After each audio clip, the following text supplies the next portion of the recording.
Welcome back to Power and Revenge. Tonight, we bring you a story of betrayal, sacrifice, and the ultimate price of demanding respect. This is the tale of Eleanor Vance, a woman who saved her family only to be discarded like a used bank account. How far would you go to protect your peace when the people you love decide you are disposable? The smell of roasted turkey and cinnamon filled our small dining room. It was a smell I had worked all day to create. Outside, snow fell in thick, silent blankets, covering the world in white. Inside, the lights on the Christmas tree blinked, casting soft colors on the walls. It was supposed to be perfect. It was supposed to be peaceful. Before we dive in, make sure to like this video, subscribe to the channel, and drop a comment below telling me where in the world are you watching from. My name is Eleanor Vance. I'm 26 years old, and for the past year, I had been the sole provider for this household. I paid for the roof over our heads, the food on our plates, and the festive decorations that made the room feel warm. I carried the turkey from the kitchen, its skin a perfect golden brown. I sat it down in the center of the table, steam rising from it like a prayer. My mother, Martha, sat at the head of the table. My younger sister Chloe and our Aunt Beatrice were there too. They watched as my mother picked up the carving knife. She sliced into the turkey, the knife making a soft tearing sound. She placed a piece on her plate, then another. She took a bite, chewed slowly, and then looked directly at me. Her eyes were flat, without any of the Christmas warmth that filled the room. "You need to move out," she announced. The words dropped into the silence between the clinking of forks and the soft Christmas music playing from a small speaker in the corner. She said it as easily as if she were asking me to pass the salt. There was no anger in her voice, just a simple, cold statement. Aunt Beatrice froze, her fork halfway to her mouth. Chloe stared down at her plate, refusing to meet my eyes. I looked at my mother. I looked at the turkey I had spent hours preparing. I thought of the rent payment that had cleared from my bank account just last week. I thought of the electric bill, the Wi-Fi bill, and the groceries I had bought just 2 days ago for this very meal. A strange calm settled over me. There was no room for shouting. The time for that had long passed.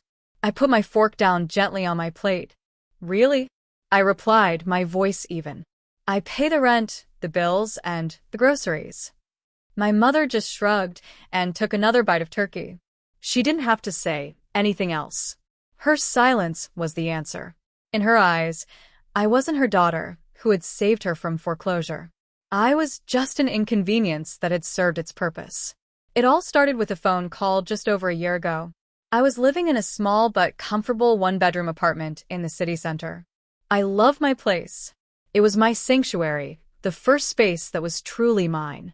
I had decorated it with secondhand furniture I'd found and refurbished myself. It was filled with plants and books, and it was quiet. I worked in IT for a mid-sized company, a job that was demanding but rewarding. I had my own life, my own friends, and my own future, all neatly planned out. I was happy. Then the phone rang. It was my mother, and she was crying. It wasn't the soft, sad crying I was used to. It was the ragged, panicked sobbing of someone who had hit rock bottom. "They're going to take the house, Eleanor," she choked out between sobs. "I got the final notice today." My heart sank. My mother had been laid off from her administrative job 6 months prior. She had assured me she had savings, that she would be fine, that she was already interviewing for new positions. I had offered to help then, but she had waved me off with a proud smile. "I'm your mother," she'd said. "I take care of myself." It turned out that was a lie. The savings were gone. The interviews had dried up, and the bank was done waiting. The house was the one my sister Chloe and I had grown up in. It held every memory of our childhood. The pencil marks on the doorframe tracking our height. The worn patch of carpet where we played board games. The faint smell of my father's aftershave that still lingered in his old closet years after he had passed away. The thought of a foreclosure sign being hammered into the front lawn made me feel sick. "I'll help, Mom," I said without a second thought. "Don't worry, we'll figure it out." Figuring it out meant me. I went over that weekend with a folder for her bills and my laptop. We sat at the same kitchen table where she would one day banish me.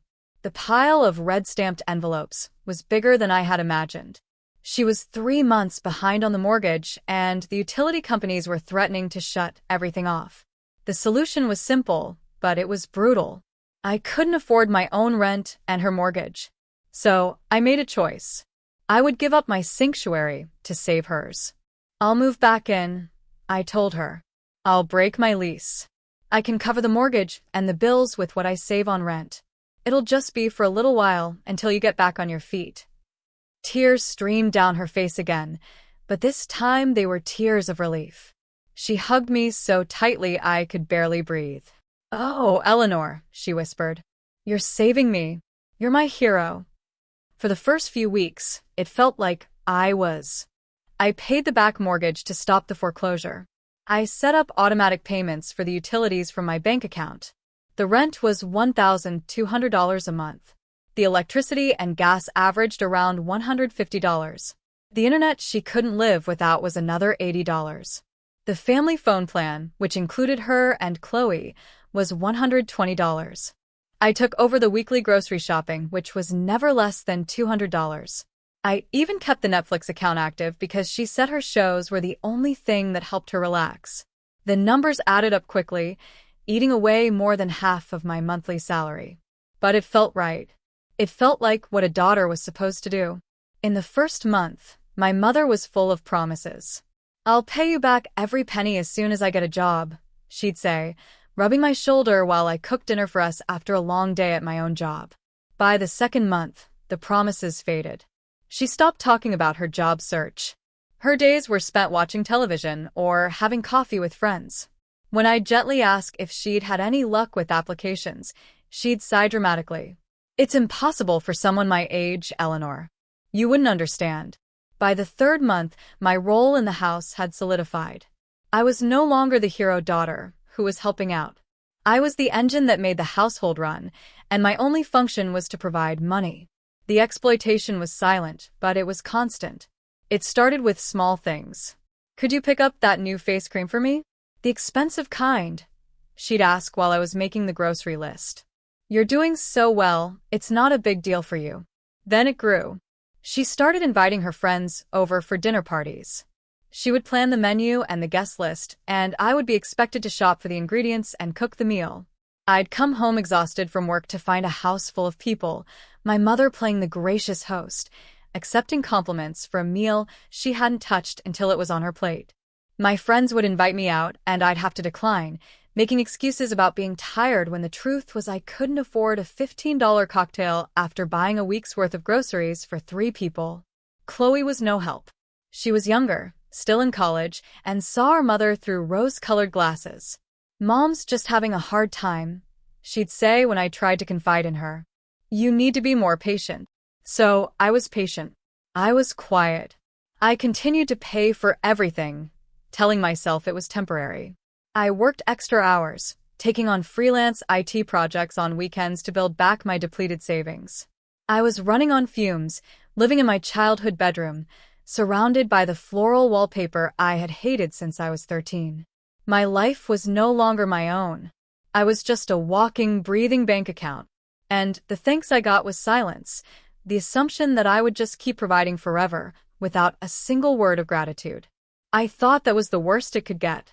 I didn't realize the silence was just the foundation for something much uglier. The gratitude didn't just disappear. It curdled into resentment. My presence in the house, the very thing that kept it standing, slowly became the source of all my mother's problems.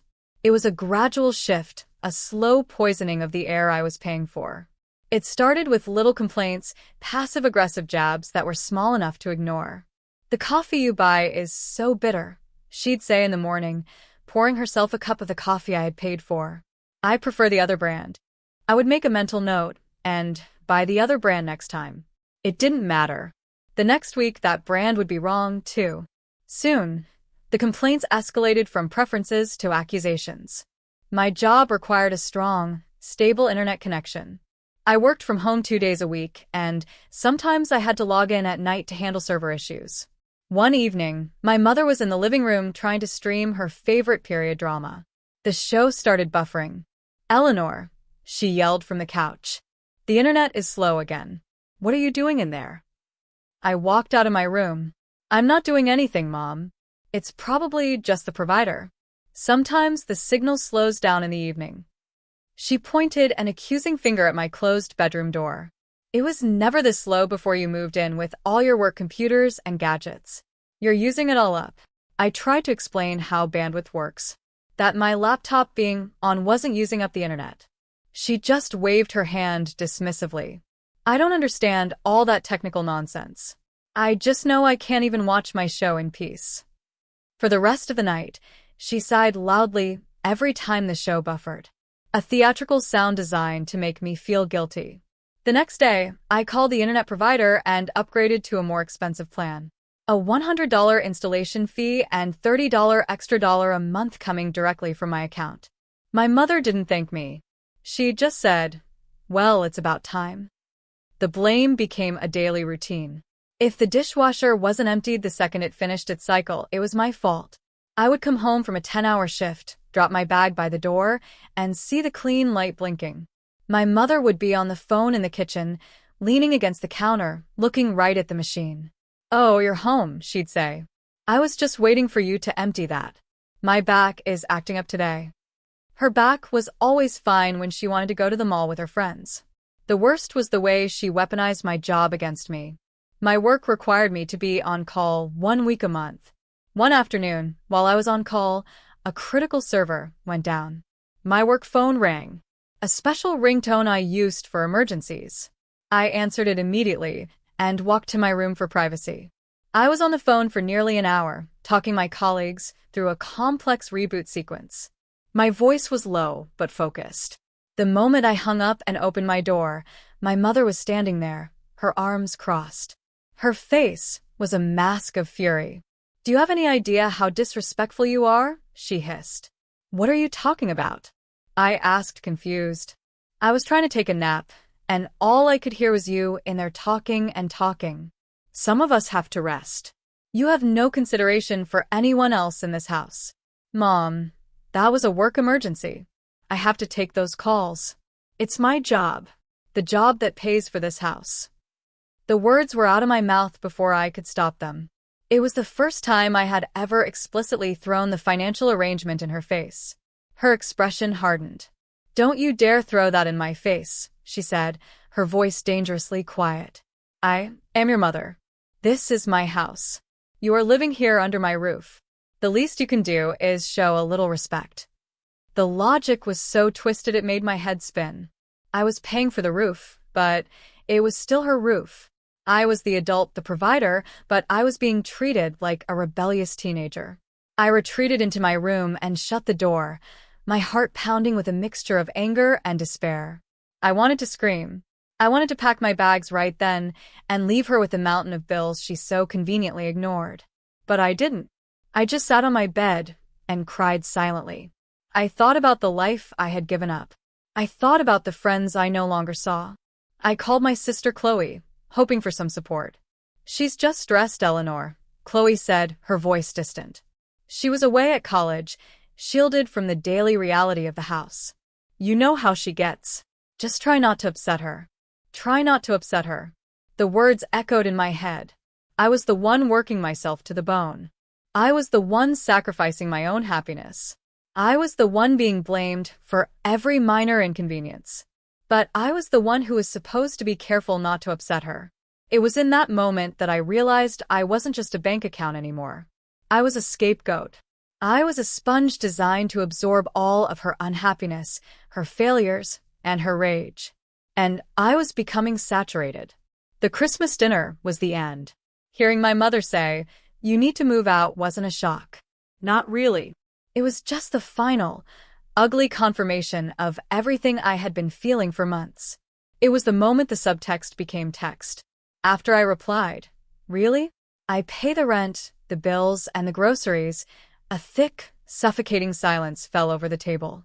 My aunt stared at my mother with wide eyes. Chloe was pushing her mashed potatoes around her plate, creating little swirls, her focus so intense you would think it was the most important task in the world.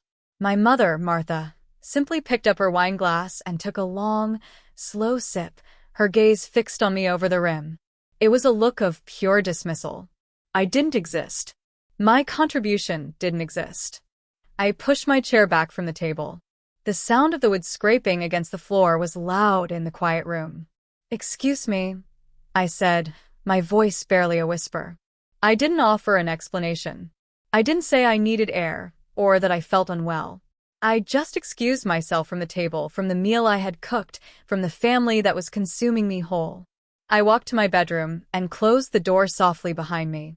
I didn't slam it. I had learned long ago that loud displays of anger were pointless. They only ever gave my mother ammunition to call me hysterical or dramatic. Silence was the only defense she couldn't twist. I sat on the edge of my bed, the floral wallpaper seeming to close in on me. I didn't cry. The tears were gone, burned away by months of quiet resentment. All I felt was a profound and chilling emptiness. For a year, I had told myself a story. I was helping my family. I was doing the right thing. I was being a good daughter. That story shattered in the space of a single sentence. I wasn't helping. I was being used. And my use had apparently run out. A cold resolve began to form in the pit of my stomach. She wanted me to move out. Fine, I would. But I wouldn't do it on her terms. There would be no shouting match, no dramatic scene where I listed my grievances while she rolled her eyes. There would be no begging for her to see my side of things. I was done trying to be seen. I stood up and pulled my large suitcase from the back of the closet. It was dusty. I hadn't used it since before I moved back home. I wiped the dust off with the sleeve of my sweater and laid it open on my bed. The decision was made. I was leaving. Not in a week, not after a fight. I was leaving tonight. My movements were slow and deliberate. I packed methodically, a strange sense of calm washing over me. First, the most important thing, my work laptop and all its chargers. It was my lifeline, my key to independence. Then, my professional clothes, the blouses and slacks I needed for the office. I folded them neatly, then my casual clothes, jeans, sweaters, t-shirts. I didn't pack everything. I didn't have the energy to sort through my entire life.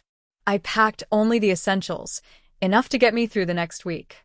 I left the sentimental things behind, the old photographs on my dresser, the worn teddy bear from my childhood, the books I had loved. They belonged to a version of me that no longer existed, a girl who believed in the unconditional love of a mother.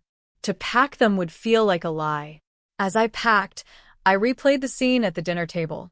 The way my sister refused to look at me, the way my mother dismissed my entire contribution with a sip of wine.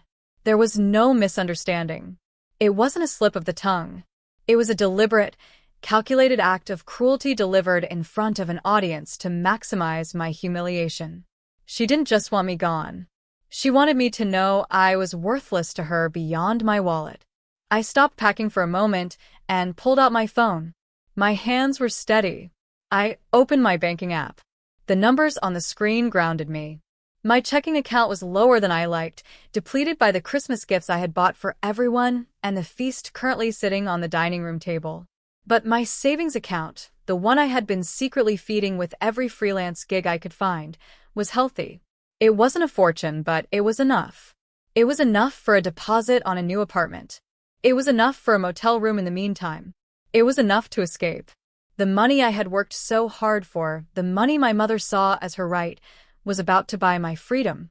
I found a website for an extended stay motel on the other side of town. I booked a room for 1 week, paying for it with my credit card. The confirmation email appeared in my inbox almost instantly. It was real. I had a place to go. I zipped the suitcase. It was heavy. I placed it by the door, ready to go.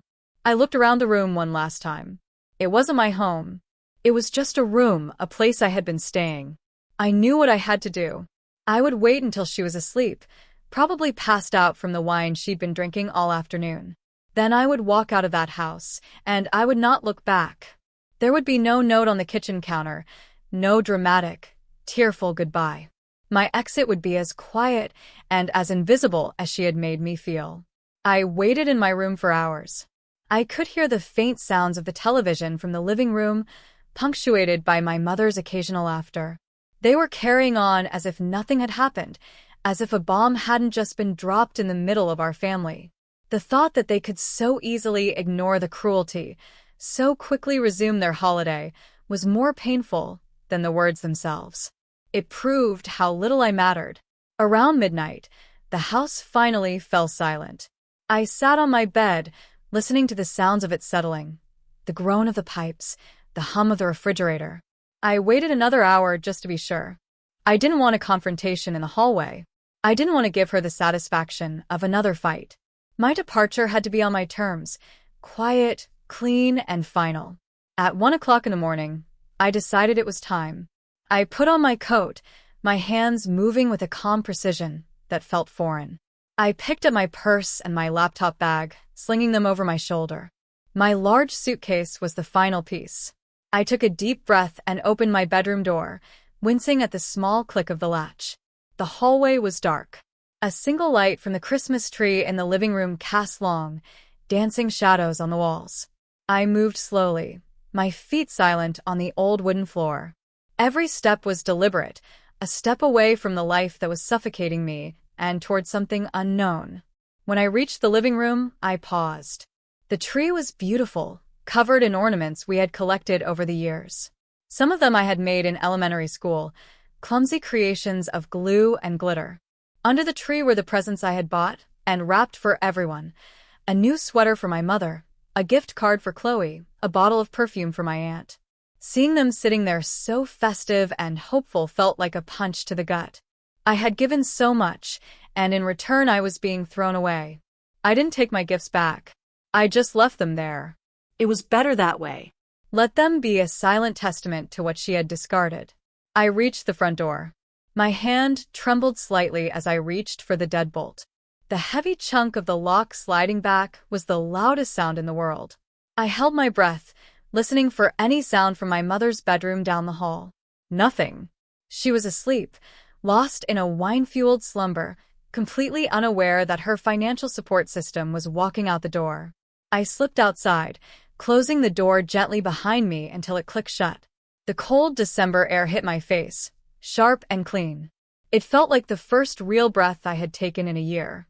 Snow was still falling, and the world was muffled and peaceful. I dragged my suitcase down the unshoveled walkway, the wheels leaving a single track in the fresh powder. My car was parked on the street. I threw my suitcase in the back seat and got behind the wheel. For a moment, I just sat there, the engine off, looking at the house. The Christmas lights glowed. It looked like a perfect family home from a holiday movie. It was a beautiful lie. I started the car, the engine rumbling to life, and I drove away without looking back. The drive to the motel was a blur. The streets were empty. When I checked in, the man at the front desk looked exhausted. He slid a key card across the counter without making eye contact. The room was sterile and impersonal. It smelled of disinfectant and old cigarette smoke. There was a queen-sized bed with a cheap brown bedspread, a small desk, and a television bolted to the wall. It was grim and lonely, but it was safe. It was mine. I dropped my suitcase on the floor and sat on the edge of the bed. The adrenaline that had been coursing through me began to fade, replaced by a deep, bone-weary exhaustion. I didn't bother to unpack. I just took off my coat and my shoes and crawled under the covers, still in my clothes from Christmas dinner. The next few days were a strange limbo. I expected my phone to explode. I braced myself for a barrage of angry text messages from my mother demanding to know where I was. I anticipated a confused call from Chloe asking what was going on. I even thought my aunt might reach out. But my phone remained silent. The first day, the silence was a relief. It was peace. I slept for 10 hours straight. When I woke up, I ordered a pizza to my room and watched meaningless television. I didn't have to cook for anyone. I didn't have to clean up after anyone. I didn't have to listen to anyone's complaints. The second day, the silence began to feel strange. I went to a nearby coffee shop with my laptop and worked for a few hours trying to create some semblance of a routine. I kept my phone on the table next to me, checking it every few minutes. Still nothing. Had they not noticed? I was gone. My car was missing. My suitcase was gone. Half my clothes were gone. How could they not notice? By the third day, the silence was no longer peaceful. It was a weapon.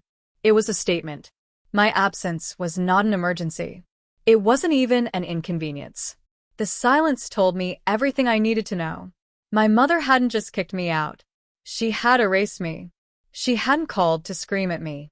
She hadn't called to see if I was safe. She hadn't even called to ask where she could send the bills. That was the deepest betrayal of all. It wasn't the insult at the dinner table. It was the crushing, absolute indifference that followed. It was the realization that I could disappear from their lives, and the only thing they might eventually miss was the money that would stop appearing in their bank account. I was not a daughter. I was a transaction that had been completed. The hollow ache in my chest was immense. But beneath it, something new was beginning to grow. Not anger, but a hard, cold clarity. I was truly, completely on my own. And maybe, just maybe, that was a good thing. For a full week, I lived in the strange, sterile peace of the motel room. The silence from my family was a constant hum in the background of my new life. During the day, I went to work, performing my duties with a focus that surprised me. It was a relief to have problems I could actually solve, a server that needed rebooting, a code that needed debugging. At night, I returned to my anonymous room and searched for apartments online. I was creating a new life for myself, one small, logical step at a time. The quiet was still unsettling, but I was beginning to accept it. I thought their indifference was the final word. I was wrong. It was only the opening act. Exactly 8 days after I left, my phone buzzed with a text from Chloe. My heart leaped for a second, a stupid, reflexive flicker of hope. Maybe she was checking on me. Maybe she was worried. Chloe, Eleanor, are you okay? Where are you? I typed back immediately, a wave of relief washing over me. I'm okay. I'm at a motel for now, looking for an apartment. I'm safe. The 3 dots indicating she was typing appeared and disappeared several times. A knot of anxiety tightened in my stomach. Finally, her message came through. Chloe, Eleanor, you won't believe what Mom is telling people. The relief I'd felt moments before evaporated, replaced by a familiar sinking dread. What is she telling them, Chloe? Chloe, she's telling everyone you had a screaming fit on Christmas. That you threw your plate on the floor and stormed out because you didn't like your presents. She's saying you abandoned her, left her with all the bills, and that she has no idea where you are. She's been crying on the phone to Aunt Vivian and Grandma for days. I had to read the message 3 times before the words fully registered. A screaming fit? Through my plate? It was such a wild, theatrical lie that it was almost laughable. But I knew my mother. I knew her ability to weave a tale of victimhood. She was a master storyteller, and I was always cast as the villain. I felt a cold fury rise in me so intense it made my hands shake. I had left quietly to avoid this exact kind of drama. And she had created it anyway, manufacturing it out of thin air. Chloe, you were there. You know that's not what happened. Chloe, I know, but she's so convincing. Everyone feels so sorry for her. Her response was a weak defense. The words of someone who didn't want to get involved. She knew the truth, but she wasn't going to fight for it. I was on my own. The proof of my mother's campaign came 2 days later. I was in my car about to head to an apartment viewing when my phone rang. It was my Aunt Vivian, my mother's older sister. I almost answered with a cheerful hello, but a warning bell went off in my head. Eleanor, she said, her voice dripping with disappointment. I have been calling and calling you. This was a lie. It was the first time she had called. Your mother is beside herself with worry. Is she? I asked, my voice flat. How could you do that to her? Aunt Vivian's voice rose, cracking with practiced emotion. On Christmas of all days, to just walk out, leave her completely alone with no money, no support. She told me you screamed at her, that you said you hated her. Eleanor, she is your mother. She loves you. Every word was a twisting knife. My mother had not only lied, but she had used the most potent poison available to her, the idea of the poor, abandoned mother, a sacred figure in our family. Aunt Vivian, I said, trying to keep my voice steady. That is not what happened. Oh, so your mother is a liar now, she snapped. I know you've been under a lot of stress, dear, but this is a new low. You need to call your mother and apologize. You have broken her heart. I wanted to scream the truth at her. I wanted to list every bill I had paid, every sacrifice I had made. I wanted to tell her that her sister hadn't paid a single cent for her own home in over a year. But I knew it would be useless. The story was already set. My mother was the victim, and I was the ungrateful, monstrous child. I have to go, I said, my throat tight. You call your mother, Eleanor. You fix this, she ordered, and then she hung up. I sat in my car, gripping the steering wheel, the echo of her words ringing in my ears. You fix this. I had been fixing things my whole life. Fixing my mother's finances, fixing her moods, fixing the broken things around the house. Now I was expected to fix a lie that was designed to destroy me. Over the next few days, the fallout continued. My grandmother left me a tearful voicemail begging me to be a better daughter. My cousin Ben, who I'd always been close to, sent me a one-line text. What is wrong with you? I was being systematically cut out of my own family, excommunicated based on a lie. The isolation was suffocating. I felt like a ghost watching as a fictional version of myself was being tried and convicted in a court I had no access to. My mother was brilliant. She knew that the quiet, responsible one is never as compelling as the hysterical, ungrateful one. Her story was dramatic. Her story made her the center of attention. My story, the quiet, painful truth of financial statements and emotional neglect, was boring. It was just a series of spreadsheets and receipts. In the war of narratives, I was losing. For days, I was paralyzed by a sense of helpless rage. I would sit in my motel room at night scrolling through my family's social media pages. I saw pictures of my mother with her friends, her expression carefully crafted to look brave and sorrowful. The captions were full of vague references to family challenges and difficult times. The comments were a flood of sympathy. Stay strong, Martha. We're all here for you. You're such a wonderful mother. Don't let anyone tell you otherwise. Each comment was a small validation of her lie. Another nail in the coffin of my reputation.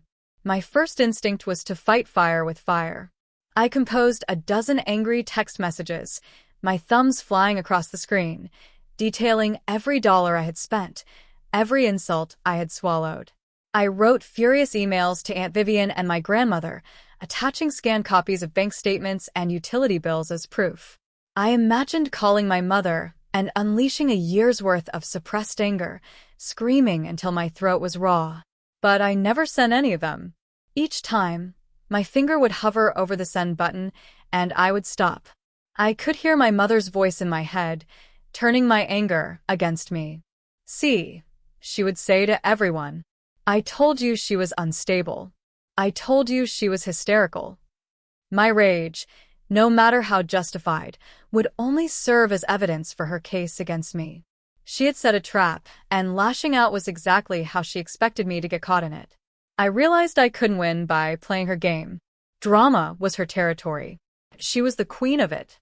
My only weapon was the one thing she never bothered to use, the plain, unvarnished truth.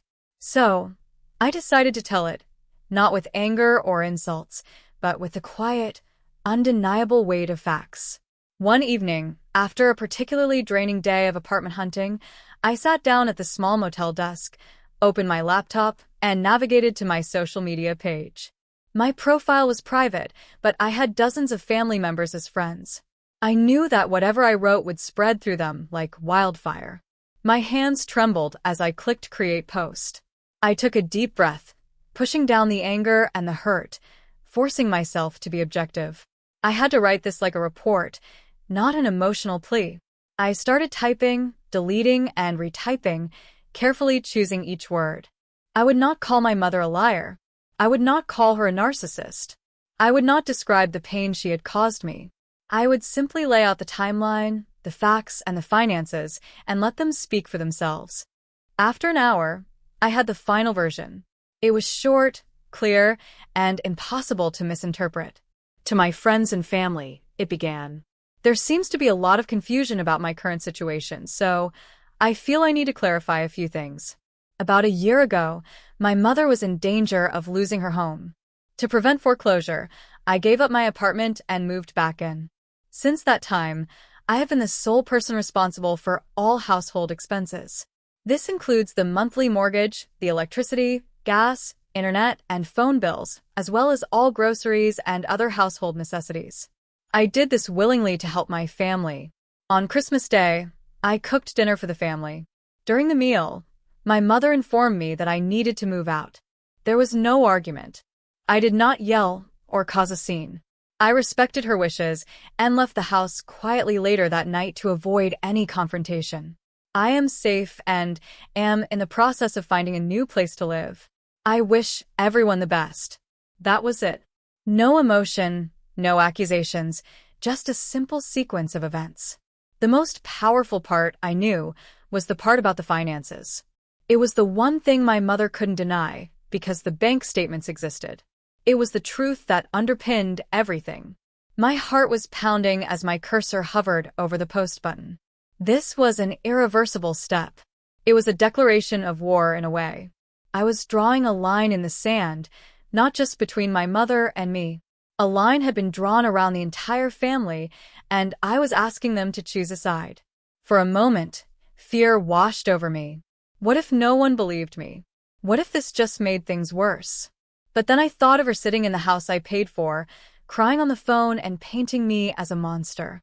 And I thought of myself hiding in a motel room, silenced by her lies. My anger returned. But this time it was different. It was a cold, clarifying anger. It gave me strength. I clicked the button. The post went live. I closed my laptop immediately, my hands shaking too much to even look at it. I stood up and walked to the window, staring out at the parking lot lights. I had no idea what would happen next. But for the first time in a long time, I didn't feel powerless. I had taken my story back. After I made the post, I turned off my phone. I couldn't bear to watch the reactions trickle in, to see the arguments that might erupt in the comments. I made a cup of tea from the cheap tea bags provided by the motel and sat in the quiet of my room.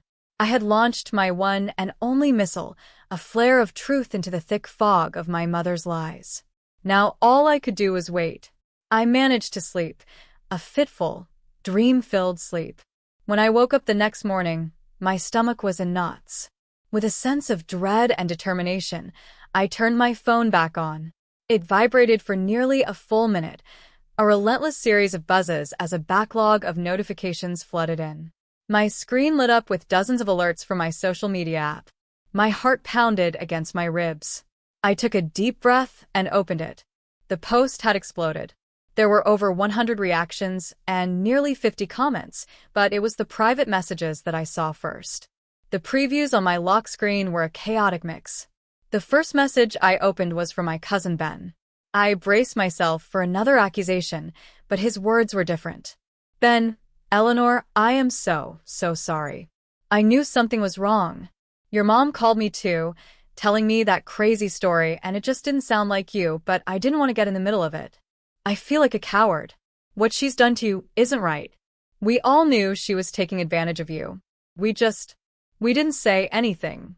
If you need anything at all, a place to stay, money, anything, just tell me. I'm on your side. Tears pricked my eyes as I read his message. It was the first time in over a year that someone in my family had acknowledged what was really happening. It was validation, a simple confirmation that I wasn't crazy. He saw it. He knew. The next message was from Aunt Vivian. Her tone was completely different from the angry, accusatory phone call a few days prior. Aunt Vivian. Eleanor, dear, I saw your post. I feel absolutely terrible. Your mother told me a very different story, and I am ashamed that I believed her without talking to you first. Of course, you wouldn't behave that way. It was wrong of me to call you and say those things. Please forgive me. Your mother has a way of twisting things, you know. I hope you are okay. Her apology felt a little weak, a little self-serving, but it was an apology nonetheless. She was backpedaling, trying to get on the right side of the story now that the facts were out. It wasn't perfect, but it was a crack in the wall of lies my mother had built. I scrolled through the comments on the post itself. The family was clearly divided. Some of my mother's friends had left comments defending her.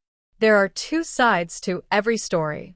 One wrote, "You shouldn't air your family's dirty laundry in public, Eleanor. It's disrespectful." Another added, but they were drowned out by the messages of support. Distant cousins and old family friends were chiming in. "I can't believe she did that to you after you saved her house. Eleanor, you've always been the most responsible one. We believe you. Good for you for speaking the truth." The most important comment came from my father's sister, my Aunt Helen, who had always kept a polite distance from my mother. "Aunt Helen, Eleanor, your father would be so proud of the strong, independent woman you've become. You did the right thing by him in taking care of your mother, and you're doing the right thing by yourself in leaving. Call me." The silence I had been carrying for years wasn't just mine. It was a family secret everyone had agreed to keep.